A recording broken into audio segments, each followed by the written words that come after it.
So hi everyone, welcome back to PWIT exam CSIR नेट। कैसे हो आप लोग? I hope you all are very good. तो आज हम लोग बहुत ही इंपॉर्टेंट टॉपिक पे डिस्कस करने वाले। इवोल्यूशन का बहुत ही इंपॉर्टेंट टॉपिक है जहां से एवरी ईयर क्वेश्चन पूछा जाता है। स्पीशीशन के बारे में आज हम लोग डिस्कस करने वाले हैं। So let start the lecture. Okay, so आज का जो अपना टारगेट रहने वाला है that is allopatric speciation, sympatric speciation, peripatric speciation and the parapatric speciation. Okay, so speciation start करने से पहले मैं आपको कुछ चीजें बताना चाहूंगी कि स्पेसिएशन क्या होता है, स्पीसीज क्या होता है। मोस्टली स्टूडेंट जो होते हैं वो कंफ्यूज हो जाते हैं। ओके, सो स्पेसिएशन क्या होता है? स्पेसिएशन जो होता है इवोल्यूशन बेस्ड प्रोसेस होता है। इवोल्यूशन बेस्ड, जैसे आप इवोल्यूशन वर्ड को सुनते हो आपको क्या समझ में आता है कि it is a time taking process, है ना। कि इवोल्यूशन जो होता है वो क्या होता है, बहुत ही ग्रेजुअल प्रोसेस होता है, बहुत ही धीरे धीरे होता है, टाइम टेकिंग होता है। ऐसा नहीं है कि अगर आप रातों रात चाहोगे कि इवोल्यूशन हो जाए, ऐसा नहीं होता है। इवोल्यूशन होने में बहुत ही टाइम लगता है। उसी तरह स्पेसिएशन जो होता है वो भी होने में बहुत ही टाइम लगता है। अब बच्चे अक्सर कंफ्यूज हो जाते हैं कि स्पीसीज क्या होता है ना। तो स्पीसीज क्या होता है कि स्पीसीज का मतलब क्या है कि ऐसे स्पीसीज जो आपस में इनब्रीड कर सके और एक फर्टाइल ऑफ स्प्रिंग को प्रोड्यूस कर सके, तो उसको हम लोग क्या बोलते हैं कि ये दोनों स्पीसीज जो है वो क्या है, सेम स्पीसीज है। अगर स्पीसीज डिफरेंट डिफरेंट स्पीसीज है कि दो डिफरेंट स्पीसीज है तो आपस में वो इंटरब्रीड नहीं कर पाती हैं और ऑफ स्प्रिंग को प्रोड्यूस नहीं कर पाती है। लेकिन सम केसेस में ऐसा देखा जाता है कि दो डिफरेंट स्पीसीज जो है वो आपस में इंटरब्रीड करती हैं, लेकिन क्या होता है वो अपने जो ऑफस्प्रिंग को प्रोड्यूस करती हैं वो कैसा होता है, वो फर्टाइल नहीं होता है। जैसे कि आपने एग्जांपल सुना होगा म्यूल का, जिसे हम खच्चर बुलाते हैं। तो जो म्यूल जो होता है वो कभी भी दूसरे स्पीसीज से इनब्रीड करके अपना ऑफस्प्रिंग को प्रोड्यूस नहीं कर सकता है। ओके, सो आज हम लोग स्पेसिएशन में स्पेसिएशन में बेसिकली 4 डिफरेंट टाइप देखने वाले हैं। Allopatric speciation, sympatric speciation, parapatric speciation और पेरीपेट्रिक स्पेसिएशन। सो बच्चा, इसमें जो क्वेश्चंस आते हैं वो कभी भी स्पेसिएशन के डेफिनेशन से क्वेश्चंस नहीं आता है। इसके जो टाइप्स है वहां से बिल्कुल आपको डायरेक्ट क्वेश्चन देखने को मिलता है। ठीक है, अगर हम बात करें एलोपेट्रिक स्पेसिएशन का, एलो स्पेसिएशन, एलोपेट्रिक स्पेसिएशन का मतलब, एलो का मतलब अदर, मतलब डिफरेंट, और पेट्रिक का मतलब नेटिव लैंड, मतलब डिफरेंट लैंड पे होगा, अलग अलग जगह पे होगा। ठीक है, in this type of species formation a part of population become geographically isolated from the main population। that means कि एक ये population है, ठीक है, ये कैसा है बेटा, एक ये क्या है, मेन population है। ठीक है, ये मेन population है और ये मेन पॉपुलेशन में क्या होता है, ज्योग्राफिकली आइसोलेशन होता है, ज्योग्राफिकल बैरियर होता है। ज्योग्राफिकल बैरियर होने की वजह से क्या होता है, ये जो मेन लैंड होता है वो क्या हो जाता है, सेपरेट हो जाता है। ठीक है, ऐसा क्या हो जाता है, वो सेपरेट हो जाता है। ठीक है, वो सेपरेट आउट हो जाता है। लेकिन वो जो मेन लाइन से दो लैंड आपको देखने को मिल रहा है ना, कि एक ये पॉपुलेशन देखने को मिल रहा है, पॉपुलेशन 2 देखने को मिल रहा है, दोनों का जो साइज होगा ना बिल्कुल इक्वल होगा, इक्वल डिवीजन हो जाता है। आप पूछोगे कि मैम ज्योग्राफिकल आइसोलेशन में क्या इन्वॉल्वमेंट होता है, तो ज्योग्राफिकल आइसोलेशन में क्या होता है, कोई फ्लड हो सकता है, अर्थक्वेक हो सकता है ना, कि अर्थक्वेक आया, धरती फट गया और पहाड़ बीचों बीच क्या हो गया, डिवाइड हो गया। अब ये जो पॉपुलेशन जो होता है ना बच्चा, अब यहाँ पे इस पॉपुलेशन में कुछ स्पीसीज रहती होंगी, तो ये स्पीसीज क्या होती है, आपस में कभी भी इनब्रीड नहीं कर पाती है। क्यों नहीं इनब्रीड कर पाएगी, इनके बीच में इतना बड़ा बैरियर आ गया, उस बैरियर को क्रॉस कैसे करेंगे, तो ये इनब्रीड नहीं कर पाते हैं। तो क्या होता है कि सेवरल ईयर लेटर ये स्पीसीज जो होते हैं वो डिफरेंट ट्रेड के बन जाते हैं। मतलब कि अब आप बहुत टाइम के बाद ये देखोगे कि इस स्पीसीज के पॉपुलेशन और उस स्पीसीज के पॉपुलेशन को ट्रेड को मैच कराना चाहोगे तो वो मैच नहीं होगा। ठीक है, क्यों नहीं हो पा रहा है, क्योंकि उनमें आपस में इंटरब्रीडिंग नहीं कर पाते हैं। लेकिन ये रिप्रोडक्टिवली आइसोलेट होते हैं। ठीक है, कि इनमें क्या होता है कि ये अगर अलग अलग हो जाएंगे तो वो अपना रिप्रोडक्शन कर सकते हैं। ऐसा है नहीं है कि अब उनका स्पीसीज का सेपरेशन हो गया है तो वो आपस में ब्रीड नहीं कर पाएंगे, रिप्रोडक्टिव आइसोलेशन रिप्रोडक्शन नहीं कर पाएंगे, वो रिप्रोडक्टिव आइसोलेशन करते हैं। तो आपको आइसोलेशन में क्या ध्यान रखना है कि एक वेरी इंपॉर्टेंट पॉइंट कि इसमें क्या होता है, ज्योग्राफिकल बैरियर होता है और रिप्रोडक्टिवली वो क्या हो जाते हैं, आइसोलेट होते हैं। ये 2 पॉइंट एग्जाम में पूछा जाता है बच्चा। ठीक है। So the population become entirely separate and finally constitute the new population. जो पॉपुलेशन जो होता है वो इंटायरली क्या हो जाता है, सेपरेट हो जाता है और एक क्या बनाते हैं, एक न्यू स्पीसीज बनाते हैं। क्यों न्यू स्पीसीज बना रहे, क्योंकि जब आपस में इनब्रीड नहीं कर पा रहे तो बहुत टाइम के बाद एक नया स्पीसीज ही देखने को मिलेगा, है ना। एंड दस geographical isolation bring about the allopatric species. और ये जो ज्योग्राफिकल आइसोलेशन जो होता है वो क्या कर रहा है, एलोपेट्रिक स्पेसिएशन का फॉर्मेशन कर रहा है। सो ज्योग्राफिकल बैरियर में क्या क्या हो सकता है, रिवर हो सकता है, माउंटेन हो सकता है, and separate the membrane of the population. और कहते हैं जो मेंबर्स हैं, जो पॉपुलेशन में जो मेंबर्स हैं उनको सेपरेट कर देते हैं। अब आप यहाँ पे देख पा रहे होंगे कि आपको एक ओरिजिनल पॉपुलेशन देखने को मिल रहा होगा और एक यहाँ पे कैसा दिख रहा है आपको, ज्योग्राफिकल बैरियर। इस ज्योग्राफिकल बैरियर में आप देख रहे हैं कि ये पॉपुलेशन का साइज कैसा देखने को मिल रहा है, बिल्कुल आपको सेम देखने को मिल रहा है। और यहाँ पे मैंने लिखा है रिप्रोडक्टिव आइसोलेशन। अब ये क्या हुआ, रिप्रोडक्टिवली आइसोलेट होके अब यहाँ पे देखो ये पॉपुलेशन भी ग्रीन है और ये पॉपुलेशन भी कैसा है बेटा, ग्रीन है। लेकिन जब इनका आप बहुत टाइम के बाद देखोगे तो अब एक पॉपुलेशन ग्रीन है और दूसरा कैसा हो गया है, ब्लू हो गया है। अब जब आप स्पेसिएशन को देखो तो ये पॉपुलेशन ग्रीन है और ये पॉपुलेशन आपको ब्लू देखने को मिल रहा है। कंप्लीटली क्या हो गया, वो आइसोलेट हो गया है। चलो इसी तरह आप एक एग्जांपल को देखिए, यहाँ पे आपको ओरिजिनल पॉपुलेशन देखने को मिल रहा है। इस ओरिजिनल पॉपुलेशन में आपको क्या दिख रही है, आपको दिख रही है कि यहाँ पे ब्राउन कलर के क्या है, फिशेस है ना। यहाँ पे क्या देखने को मिल रहा है कि यहाँ पे ब्राउन कलर का फिश है ना, ब्राउन कलर का क्या है, फिश है। आप देखो यहाँ पे जो ब्राउन कलर का फिशेस है वो कैसा है, ओरिजिनल पॉपुलेशन, मतलब कि यहाँ पे जितने भी फिश है वो ब्राउन कलर का है। अब यहाँ पे होता क्या है, यहाँ पे हो रहा है कि इनका यहाँ पे क्या हो रहा है, ज्योग्राफिकल आइसोलेशन हो गया है ना। ज्योग्राफिकल बैरियर आया है ना, ज्योग्राफिकल बैरियर आया। ज्योग्राफिकल बैरियर आने की वजह से क्या हुआ कि अब दो पॉपुलेशन बन गया, पॉपुलेशन 1 एंड पॉपुलेशन 2, है ना। अब यहाँ पे देखो कि यहाँ पे आपको जो फिशेस है वो तो ब्राउन कलर का देखने को मिल रही है ना। फिशेस जो है वो कैसा, ब्राउन कलर का देखने को मिल रही है। और यहाँ पे जो कुछ फिशेस है वो आपको कैसे दिख रही है, ब्लू कलर के देखने को मिल रहा है ना। तो ये क्यों हुआ, क्योंकि ये आपस में अगर सपोज इंटरब्रीड करती तो हो सकता है कि कुछ यहाँ पे ब्लू और कुछ यहाँ पे ब्राउन, कुछ यहाँ पे ब्लू कुछ यहाँ पे ब्राउन आपको देखने को मिलता है। लेकिन इनमें आपस में क्या हो पा रहे हैं, ये इनब्रीड नहीं कर पा रहे हैं। ये इतना बड़ा यहाँ पे बैरियर आ चुका है ना, इतना बड़ा बैरियर आ चुका है कि आपस में इंटरब्रीड नहीं कर पा रहे। आपस में इंटरब्रीड नहीं कर पा रहे इसका मतलब ये नहीं है कि विद इन अ पॉपुलेशन ये ब्रीडिंग नहीं कर पा रहे। विद इन अ पॉपुलेशन ये क्या कर पा रहे हैं, ब्रीडिंग कर पा रहे हैं, रिप्रोडक्शन कर पा रहे हैं। तो ये रिप्रोडक्टिवली आइसोलेट होते हैं, नंबर 1 पॉइंट। और इनका जो रिप्रोडक्शन, इनका जो बैरियर का रीजन जो है वो क्या है, ज्योग्राफिकल बैरियर। इनका आइसोलेशन का जो रीजन है वो क्या है, ज्योग्राफिकल बैरियर, ज्योग्राफिकल आइसोलेशन। ठीक है, चलो अब हम लोग नेक्स्ट पॉइंट पे स्विच करते हैं, that is sympatric speciation. Sympatric का मतलब क्या होता है, सिम का मतलब टुगेदर एंड पैट्रिक का मतलब लैंड, मतलब कि जो मेन पॉपुलेशन होता है उसके विद इन, उसके साथ में ही होगा। ठीक है, so in this type of the population, in this type of a species formation, a small fragment of original population become the isolated reproductive। तो यहाँ पे भी जो पॉपुलेशन जो अलग हो रही है ना, जो विद इन द पॉपुलेशन जो अलग हो रही है ना, वो भी क्या है, रिप्रोडक्टिवली ही आइसोलेट होगी। ठीक है, and sympatric species is the formation of the species within a single population without the geographical isolation। Important point ध्यान में रखना है, ये रिप्रोडक्टिवली आइसोलेट तो हो रहे हैं लेकिन यहाँ पे कोई भी ज्योग्राफिकल बैरियर जो है वो नहीं है। ठीक है, कोई भी ज्योग्राफिकल बैरियर जो है वो बेटा नहीं है। तो ये 2 पॉइंट जो है वो इंपॉर्टेंट पॉइंट है। नंबर 1 पॉइंट आप क्या बोल सकते हैं कि ये रिप्रोडक्टिवली आइसोलेट हो रहे हैं,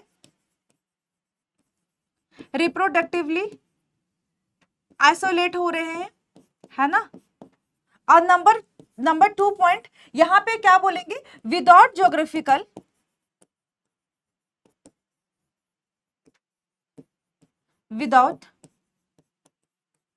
विदाउट ज्योग्राफिकल आइसोलेशन। देखो आप यहाँ पे देखने को क्या, आपको यहाँ पे देखने को क्या मिल रहा है, आपको यहाँ पे देखने को ये मिल रहा है यहाँ पे एक पॉपुलेशन है, ओरिजिनल पॉपुलेशन है। इस ओरिजिनल पॉपुलेशन में आप यहाँ पे देख पा रहे कि विद इन अ पॉपुलेशन क्या हो रहा है, चेंज हो रहा है। ठीक है, यहाँ पे क्या देखने को मिल रहा है कि विद इन अ पॉपुलेशन आपको चेंजेस देखने को मिल रहा है। और आप जब इसका स्पेसिएशन हो जाएगा तो विद इन अ पॉपुलेशन जो है वो क्या हो रहा है, चेंज हो गया है। ठीक है, तो ये होता कैसे, ये होता है प्लॉइडी लेवल में चेंजेस हो जाता है, क्रोमोसोम नंबर में क्या हो जाता है, चेंजेस हो जाता है। ठीक है, तो इस टाइप के पॉपुलेशन जो होता है वो किसको उसमें क्या होता है, ये जो होता है वो किस वजह से होता है, ये जो होता है वो होता है सिम्पेट्रिक स्पेसिएशन के वजह से। ठीक है, अब देखो इस चीज को ऐसे समझ सकते हो कि सपोज कि एक ट्री है ना, एक ट्री है और इसमें जो सीड है वो कैसा है, इसमें जो सीड है वो हेप्लॉइड है ना, वो हेप्लॉइड है। लेकिन जब सीड का जब फॉर्मेशन हो रहा है, जब क्रोमोसोम का सेपरेशन की बात हुई तो यहाँ पे क्या हुआ, क्रोमोसोम का सेपरेशन नहीं हो पाया। अगर क्रोमोसोम का सेपरेशन नहीं हो पाता है तो उसको हम लोग क्या बोलते हैं, उसको हम लोग बोलते हैं नॉन डिसजंक्शन का फॉर्मेशन हो जाना।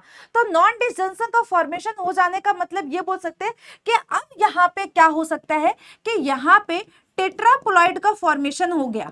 ठीक है, क्या हो गया, टेट्राप्लॉइड का फॉर्मेशन हो गया। ठीक है, टेट्राप्लॉइड का फॉर्मेशन हो गया। अब सपोज कि यहाँ पे एक कोई ट्री है ना, अब इसका जो यहाँ पे जो सीड है वो कैसा है कि सपोज ये हेप्लॉइड है। ठीक है, ये हेप्लॉइड है, तो ये क्या हो सकता है कि आपस में इंटरब्रीड नहीं कर सकते हैं, है ना, क्योंकि ये अलग अलग, इसका क्रोमोसोम का नंबर डिफरेंट है और इसका क्रोमोसोम का नंबर डिफरेंट है। दैट मींस सिम्पेट्रिक होने का रीजन हम लोग ये भी समझ सकते हैं कि प्लॉइडी लेवल में चेंज हो जाता है, क्रोमोसोम नंबर में चेंज हो जाता है। ठीक है, ओके, नेक्स्ट हम लोग आगे स्विच करते हैं, that is peripatric speciation, when a small group of individual break from the large population and the new species, this is called the peripatric speciation। अब देखो क्या बोल रहा है कि स्मॉल पॉपुलेशन जो होता है ना वो क्या हो जाता है, ब्रेक ऑफ हो जाता है, कहां से, लार्ज पॉपुलेशन से। तो सपोज कि एक बहुत बड़ा सा पॉपुलेशन है, इस पॉपुलेशन से एक स्मॉल पॉपुलेशन जो होता है वो क्या हो जा रहा है, ब्रेक डाउन हो जा रहा है। ब्रेक डाउन हम बोल सकते हैं, ऑफ बोल सकते हैं, है ना। तो सपोज कि यहाँ पे 100 स्पीसीज था, 100 स्पीसीज में क्या हो गया कि 10 स्पीसीज जो है ना, 10 स्पीसीज जो है बेटा वो कैसा हो गया, आइसोलेट हो गया। तो यहाँ पे कितने पॉपुलेशन बचा remaining, 90%। So as the allopatric speciation, physical barrier break impossible to member of the group to interbreed with one और अनदर।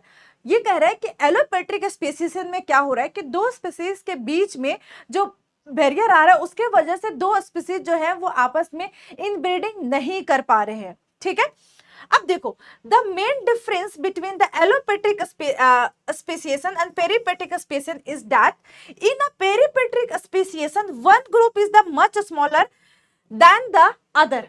अब देखो एलोपेट्रिक स्पेसिएशन जो होता है और पेरिपेट्रिक स्पेसिएशन जो होता है मोर और लेस सेम होता है।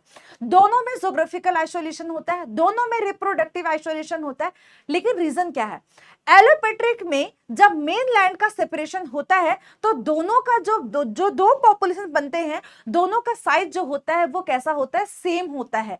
लेकिन जब हम पेरिपेट्रिक की बात करते हैं तो पेरिपेट्रिक में जब मेन पॉपुलेशन का डिवीजन होता है तो क्या होता है, एक पॉपुलेशन बहुत ही बड़ा होता है और एक पॉपुलेशन जो होता है वो छोटा होता है। ठीक है, आप यहाँ पे देख पा रहे होंगे कि यहाँ पे जो मेन पॉपुलेशन जो है वो कैसा है, लार्ज है, और जो आइसोलेट हुआ है पॉपुलेशन, जो पॉपुलेशन ऑफ हुआ है उसको हम लोग क्या बोलेंगे, ये पॉपुलेशन जो है जो ब्रेकडाउन हुआ है वो साइज में क्या है, छोटा है। ठीक है, ये मेन डिफरेंस होता है। So unique characteristics of the smaller group are the pass to the future generation of the group and making those trait more common among that group and the distinct it is from the other। okay, क्या बोल रहा है, ऐसा नहीं है कि अब देखो ये यहां से अगर मेन पॉपुलेशन से अगर 10 स्पीसीज अलग हुए हैं तो उसका कुछ रीजन होगा, है ना। तो आप बताओ कि ये पॉपुलेशन बहुत बड़ा हो के अगर यहां तक पहुंच जाएगा तो उसमें मिक्स हो जाएगा, तो अब ये इसको अलग होने का बेनिफिट क्या होगा, है ना। तो उसको डिफरेंट अलग जो आइसोलेट हुआ है, ब्रेक डाउन हुआ है, ब्रेक ऑफ हुआ है, तो वो क्या करेगा, अपने ट्रेड में चेंज करेगा, है ना, अपने ट्रेड को क्या करेगा, चेंज करेगा, और अपने ट्रेड को चेंज करके क्या करेगा, मेन पॉपुलेशन से क्या करेगा, खुद को डिस्टिंग्विश शो करेगा, खुद को डिफरेंशिएट शो करेगा कि मैं अलग हूं, तुम अलग हो, है ना। दोनों पॉपुलेशन आपस में जब कभी भी मिलेंगे तो इजिली क्या हो सकता है, डिफरेंशिएट वहां पे हो सकता है कि ये पॉपुलेशन अलग है और इस पॉपुलेशन का ट्रेड अलग है। तो वो बेशक पॉपुलेशन जो होती है उसकी साइज छोटी होती है, लेकिन वो अपने ट्रेड में क्या करता है, चेंज कर लेता है बेटा, अपना ट्रेड क्या करता है, चेंज करता है, जिसके वजह से क्या था, इजिली डिफरेंशिएट हो सके लार्ज पॉपुलेशन स्पीसीज और स्मॉल पॉपुलेशन के स्पीसीज जो है वो इजिली क्या हो सकते हैं, डिफरेंशिएट हो सकता है। ठीक है, ओके। सो यहाँ पे देखो, आपको यहाँ पे क्या देखने को मिल रहा है, एक ओरिजिनल पॉपुलेशन है। अब ये ओरिजिनल पॉपुलेशन में क्या हो जा रहा है, ज्योग्राफिकल आइसोलेशन हो जा रहा है। अब ये ज्योग्राफिकल आइसोलेशन, ये जो यहाँ पे आपको स्मॉल पॉपुलेशन देखने को मिल रहा है, समटाइम्स इस पॉपुलेशन को फाउंडर पॉपुलेशन भी बोलते हैं।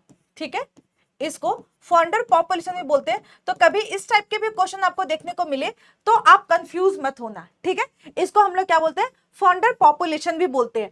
अब यहाँ पे देखो, यहाँ पे जो स्पीसीशन जो हुआ है, अब यहाँ पे आपको ग्रीन पॉपुलेशन देखने को मिल रहा है, लेकिन ये जो स्पीसीज जो अलग हुआ है, जो पॉपुलेशन अलग हुआ है, अब वो कैसा देखने को मिल रहा है, आपको ब्लू देखने को मिल रहा है, कंप्लीटली अपने ट्रेड को वो चेंज कर लिया है। ठीक है, अब देखो, अगर हम बात करें पैरापेट्रिक स्पेसिएशन का, तो यहाँ पे क्या है, parapatric speciation, parapatric speciation often happened when the part of environment has been the polluted. देखो ये पॉइंट जो है ना वो बहुत ज्यादा इंपॉर्टेंट है। ठीक है, क्वेश्चन यहाँ पे देखने को आपको मिल जाता है। अगर आपको कभी क्वेश्चन ऐसे देखने को मिलता है कि सपोज कि एक बहुत बड़ा सा पॉपुलेशन है, वहां पे कुछ ट्री है, ठीक है, उसके क्रोमोसोम नंबर जो है वो डिफरेंट है, और उसमें पॉपुलेशन, वो जो पॉपुलेशन है वो क्या होता है, वहां पे पॉल्यूशन होने की वजह से उसके ट्रेड अलग हो जाते हैं, तो उसके एडजेसेंट वाले जो प्लांट है, एडजेसेंट वाले जो इन्वायरमेंट है वो पॉल्यूटेड नहीं है, तो उसके जो क्रोमोसोम है वो अलग है। तो इस टाइप के स्पेसिएशन को क्या बोलते हैं। तो जहां पे भी आप पॉल्यूशन वर्ड का सुनो, आप जहां पे पॉल्यूशन वर्ड सुनो, तो आपका आंसर जो है बेटा वो होना चाहिए parapatric speciation. So it separate the adjacent population. Parapatric speciation take place when the population of a species enter into the new niche or the habitat. So parapatric speciation क्या होता है कि population की suppose यहाँ पे कोई tree है ना, यहाँ पे ट्री है, और ये वाला एरिया जो है वो क्या है, कैसा है, पॉल्यूटेटेड है। ठीक है, कैसा है, पॉल्यूटेटेड है। ठीक है, पॉल्यूटेट होने की वजह से क्या हो रहा है कि यहाँ पे जो ट्री है इसका अपीयरेंस आपको डिफरेंट देखने को मिलेगा, और उसके एडजेसेंट में जो ट्री है उसका अपीयरेंस वो बिल्कुल फ्रेश देखने को मिलेगा। तो क्या होगा कि सपोज यहाँ से कुछ ऐसा होता है कि सीड मूव करके गई हो और यहाँ पे पॉपुलेशन जो है वहां पे ट्री का फॉर्मेशन हो गया हो, तो जो ये क्या हुआ कि ये एक न्यू हैबिटेट में एंटर कर रहा है, एक न्यू नेस में एंटर कर रहा है। तो इस टाइप का जो स्पेसिएशन जो होता है उसको हम लोग बोलते हैं पैरापेट्रिक स्पेसिएशन। ठीक है, so two species are the produced due to the reproductive isolation from the single one. ठीक है, तो अगेन इंपॉर्टेंट पॉइंट क्या है कि ये रिप्रोडक्टिवली आइसोलेट होते हैं, कि अगर वो आइसोलेट होगा तो वो रिप्रोडक्शन कर सकता है। ठीक है, in a parapatric speciation two diverging species still geographical contact। क्या बोल रहे हैं कि ये जो अलग होते हैं ना उनका ज्योग्राफिकल कांटेक्ट जो है वो बना हुआ ही रहता है। अब यहाँ पे देखो पैरापेट्रिक स्पेसिएशन में कि ये एक ओरिजिनल पॉपुलेशन आपको देखने को मिल रहा है। अब यहाँ पे क्या हो रहा है, डाइवर्जिंग हो रहा है। ठीक है, तो आपको यहाँ पे मिक्स है। अब यहाँ पे सेपरेशन जोन आपको यहाँ पे दिख रहा है कि ये वाला जोन जो है वो आपको ग्रीन देखने को मिल रहा है, और ये वाला जोन जो है वो आपको ब्लू देखने को मिल रहा है ना, ब्लू देखने को मिल रहा है। अब यहाँ पे आप देखो कि आपको एक ग्रीन पॉपुलेशन देखने को मिल रहा है और एक ब्लू पॉपुलेशन देखने को मिल रहा है। ठीक है, अब आप इस चीज को शायद अच्छे से समझ नहीं पाओगे। क्या बोल रहे हैं कि ज्योग्राफिकल कांटेक्ट जो है इनका बना हुआ रहता है।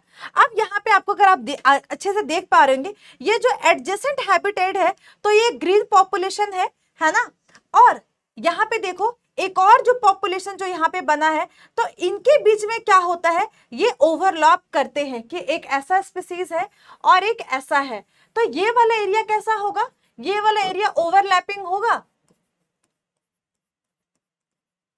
कैसा होगा, ओवरलैपिंग जोन होगा, जैसे आपको यहाँ पे देखने को मिल रहा है ना, कैसा होगा, ये ओवरलैपिंग जोन होगा। दैट मीन्स कि ज्योग्राफिकल कांटेक्ट जो है वो बना रहेगा, वहां पे ज्योग्राफिकल आइसोलेशन नहीं होगा। तो आपको जो ओवरऑल मैं बताऊं जो क्वेश्चंस देखने को मिलता है वो कहां से आएगा, आपको ये तो याद रखने की किस में ज्योग्राफिकल आइसोलेशन हो रहा है, किस में नहीं हो रहा है, किस में रिप्रोडक्टिव आइसोलेशन हो रहा है, किस में नहीं हो रहा है, ठीक है। सो आई होप कि आपको टाइप के बारे में अच्छे से समझ में आ गया होगा। अब चलो, अगर आपने थ्योरी को अच्छे से समझा होगा तो अब हम लोग थ्योरी को जो आपने पढ़ा है उसको इंप्लीमेंट करके देखते हैं। उसका जो आंसर है यहाँ पे आपके सामने कुछ क्वेश्चंस है, उसको आंसर करने की कोशिश कीजिए।